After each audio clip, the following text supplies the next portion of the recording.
Halo, selamat pagi, siang, sore, malam-malam, teman-teman semua. Pada kesempatan ini saya akan mempresentasikan ya hasil makalah saya yang berjudul Implementasi Sistem Informasi Akuntansi di UKM sebagai tugas mata kuliah Sistem Informasi Akuntansi ya di Universitas Cyber Asia kayak gitu. Jadi judulnya adalah Implementasi Sistem Informasi Akuntansi di UKM. Jadi UKM atau usaha kecil menengah itu merupakan tulang punggung perekonomian nasional karena memberikan kontribusi signifikan terhadap pertumbuhan ekonomi dan penciptaan lapangan kerja. Contoh UKM di Indonesia itu menyumbang lebih dari 60% produk domestik bruto dan menyerap sekitar lebih dari 97% tenaga kerja. Nah, peran teknologi di sini adalah dapat meningkatkan efisiensi operasional dan daya saing UKM di pasar global. Contoh implementasi e-commerce dapat memperluas jangkauan pasar UKM secara internasional. Nah, sedangkan tujuan dari penelitian ini adalah untuk menganalisis faktor-faktor yang memengaruhi penerapan sistem informasi akuntansi atau SIA, nanti kita sebutnya SIA ya untuk mempermudah ya, pada UKM dengan menggunakan literatur dan studi kasus. Nah, dukungan manajemen puncak atau kalau UKM itu kan berarti owner ya, eee, sangat penting untuk keberhasilan penerapan SIA. Mereka harus menunjukkan komitmen yang kuat terhadap perubahan. Dari situ juga, owner dan manajemen harus menyediakan sumber daya yang cukup, baik finansial maupun non-finansial. Misal, memberikan anggaran khusus untuk pelatihan dan pembelian perangkat lunak akuntansi. Nah, studi menunjukkan bahwa dukungan manajemen puncak memiliki dampak positif terhadap efektivitas implementasi SIA di UMKM. Berikutnya adalah keterlibatan pengguna akhir ya. Itu pengguna akhir sangat penting untuk memastikan sistem memenuhi kebutuhan mereka dan mereka merasa nyaman menggunakan sistem baru tersebut. Karena yang menggunakan sistem itu ya end user kayak gitu, bukan owner atau manajemen. Manajemen hanya nanti melihat report dan sebagainya. Tapi secara operasional, secara harian itu end user yang menggunakan kayak gitu. Nah, keterlibatan ini dapat meningkatkan efektivitas sistem dan kepuasan pengguna. Melibatkan staf akuntansi dalam proses desain sistem untuk mendapatkan masukan yang berharga adalah salah satu contohnya gitu. Nah, dari sini studi menunjukkan bahwa keterlibatan pengguna secara signifikan meningkatkan keberhasilan implementasi dari SIA.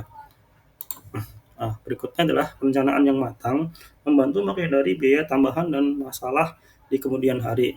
Langkah-langkah perencanaan itu seperti eh, identifikasi kebutuhan perangkat keras dan perangkat lunak, serta pelatihan karyawan. Contohnya itu membuat jadwal implementasi dan rencana pelatihan yang terperinci. Nah, penelitian menyoroti bahwa perencanaan yang baik adalah kunci sukses implementasi. Sebagai contoh, kasus dari UKM di Malaysia menunjukkan pentingnya tahap perencanaan dalam mengurangi hambatan penggunaan eh, sistem informasi akuntansi di UKM. Nah, berikutnya adalah pentingnya investasi yang memadai. Itu sangat penting untuk memastikan fungsionalitas dan keberlanjutan sistem. Nah, hubungannya apa? Terdapat korelasi positif antara investasi yang dilakukan dan keberhasilan implementasi dari SIA. Nah, di studi ini menunjukkan mengkonfirmasi bahwa investasi yang memadai berdampak signifikan terhadap keberhasilan investasi sistem informasi akuntansi. Nah, berikutnya adalah faktor pengetahuan pengguna. Jadi pengguna yang memiliki pengetahuan yang cukup tentang sistem akan lebih efektif dalam mengoperasikan dan memanfaatkan sistem. Misal dengan melakukan pelatihan berkelanjutan bagi staf akuntansi. Karena software itu terus berkembang ya, sistem itu terus berkembang dan ini diperlukan pelatihan berkelanjutan ya bagi staf akuntansi. Berikutnya adalah keahlian eksternal, konsultan dan vendor atau biasanya vendor itu memiliki trainer ya, dapat memberikan dukungan teknis yang mau diperlukan untuk memastikan sistem berjalan dengan baik. Misal menggunakan jasa konsultan, jasa dedicated trainer ya, untuk membantu dalam tahap implementasi ya gitu.